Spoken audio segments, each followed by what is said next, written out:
Anthony, ¿qué pasa? ¡Encended las luces y abrid la puta puerta! ¡Anthony! Pues nace buscando una historia hace ya casi 6 años, buscando una historia en la que yo sintiese que ahí había suficiente interés, suficiente potencial como para hacer una ópera prima interesante, que fuese singular, que no fuese una típica ópera prima, es decir, que tuviese un montón de... Y no es nada fácil, es muy complicado, porque normalmente casi todas las historias que se te ocurren o que encuentras y que te gustaría adaptar son producciones complejas, caras, un poco alejadas de esa idea de quiero algo que sea muy para mi circunstancia profesional, es decir, que no he hecho nada previamente y que tengo todo por hacer y todo por demostrar. Entonces, ese proceso de búsqueda aparece por casualidad la imagen la imagen mental, ¿no?, que es como empiezan muchas veces estas cosas, de un tipo al que encierran dentro de un medio de comunicación. Y me empiezo a preguntar que por qué lo encierran y si puede escaparse o no puede escaparse, qué le impide salir. Y me resultaba todo tan irónico, ¿no?, en el sentido de, o sea, un tipo aislado en un medio de comunicación, y eso es posible. Entonces empiezas a ver que sí es posible, que decidí que merecía la pena dedicarle tiempo y explorar. Y si después de un mes pues me había equivocado, pues nada, a seguir buscando. De esa forma desarrollo el primer tratamiento de feedback, escribo la primera historia, digamos, que se parece mucho, diría yo, a la película tal y como es, y consigo poner a andar todo este proyecto. Vale, no, yo escribí y toda la parte de desarrollo fue sin tener casting en la cabeza. Me pareció una mala estrategia, ¿no?, porque tú te empiezas, le pones cara y te empiezas a imaginar a un actor y luego el actor no quiere, no puede, no le interesa, no hay presupuesto, y lo único que vas a conseguir es frustrarte, ¿no?, porque yo es que lo hice para él. Bueno, eso a lo mejor pues a partir de la 5ª película, y si tienes determinado tipo de reputación de estos directores que todos los actores quieren trabajar con ellos, puedes hacerlo. En una ópera prima desde luego no era una buena idea. Luego los tiempos, bueno, los tiempos en el cine son prolongados y son curiosos, ¿no? Al final el argumento de feedback lo escribo en el 2013 y la película se rueda a principios de 2018, 4 años y medio después, más o menos. Es verdad que de esos 4 años y medio hay 2 años que el proyecto está en un cajón, durmiendo, es lo que pacté con los productores. Yo tenía mucho trabajo, ellos muchas pelis por hacer y por estrenar.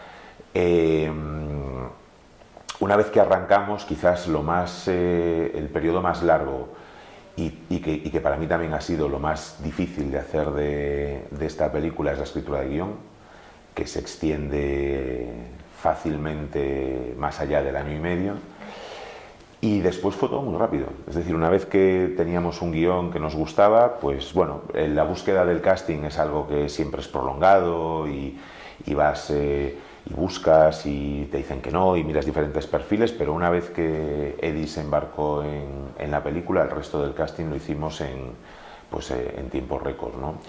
Entonces, bueno, pues desigual, ¿no? O sea, desequilibrado, de repente mucho tiempo para una cosa que parece muy sencilla y no lo es, y luego muy poco tiempo para lo que es muy complicado y que a veces, pues bueno, cuando tienes una buena historia y tienes un buen guión tampoco lo es tanto.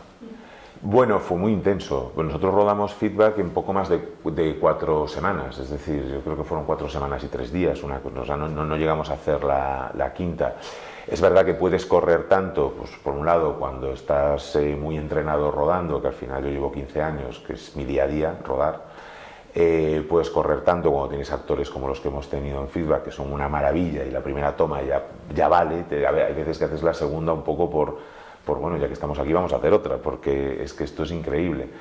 Y puedes correr tanto cuando estás en un plató, son todo decorados, están diseñados para para lo que necesitas para el rodaje, paredes que se mueven, techos que levantas, toda la luz está integrada en el decorado, entonces por la mañana llegas y lo que haces es darle un botón y encender, no lo hay, ¿no? Es decir, siempre tienes que retocar y tienes que hacer cosas, pero nada que ver con los tiempos usuales los tiempos habituales de cuando ruedas en localización natural, ¿no? Entonces, esto lo que hizo fue darnos una intensidad a la hora de rodar que yo creo que además está en la pantalla, la ves en la pantalla, es decir, gran parte de esa tensión que te transmiten ellos con su gesto, con su actuación, es una tensión que utilizamos, tanto ellos como yo, de la que estábamos viviendo durante el rodaje. Y después, bueno, pues imagínate lo que puede ser rodar peleas, persecuciones, tiros, palizas, o sea, todo lo que rodamos en unos espacios tan pequeñitos. Pero a mí es lo que me los hace interesante, ¿no? Estamos acostumbrados a ver este tipo de cosas en otros espacios y en otros contextos, y a mí meterlo todo en espacios tan pequeños. A mí, por ejemplo, hay una persecución, que no vamos a hacer un spoiler sobre ello, que me encanta, porque es que, quiero decir, tengo que pensar mucho para encontrar, porque escapadas por espacios similares a esa hay muchas, pero persecuciones como dos coches persiguiéndose por una ciudad ya no hay tantas, ¿no? Entonces, bueno, fue muy intenso, la verdad, fue muy intenso y fue muy divertido también, claro. Sí, claro, de hecho ellos se embarcan todos por el guión. Al final es eso, yo no tengo una película previa que ellos puedan ver para decir, qué director tan interesante, o que maduro, o que hábil en el manejo de lo que sea.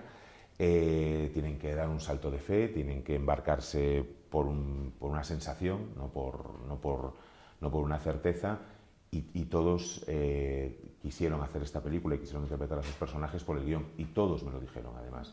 De hecho, siempre, o sea, lo cuento mucho, ¿no? Paul Anderson me dijo literalmente, después de decirme lo mucho que le gustaba la historia, lo mucho que le gustaba su personaje, que si cambiaba el mínimo detalle de su personaje dejaba el proyecto, porque él es así además, ¿no? Me gusta tanto que como cambies lo que hizo en el pasado me voy del proyecto y tal. Después de decirme todo eso me dijo que llevaba 18 meses rechazando todo lo que leía, que era el primer guión que leía en año y medio, que le había enganchado, que le había entusiasmado y que quería ser parte de esa historia. ¿Qué les hiciste en la habitación 221? Esto no ha parado. Bueno, un saludo para Movies. Os recomiendo mucho que vayáis este fin de semana a ver Feedback. Prometo que he hecho lo imposible y también prometo que suele pasar, que os va a dejar clavados en la butaca.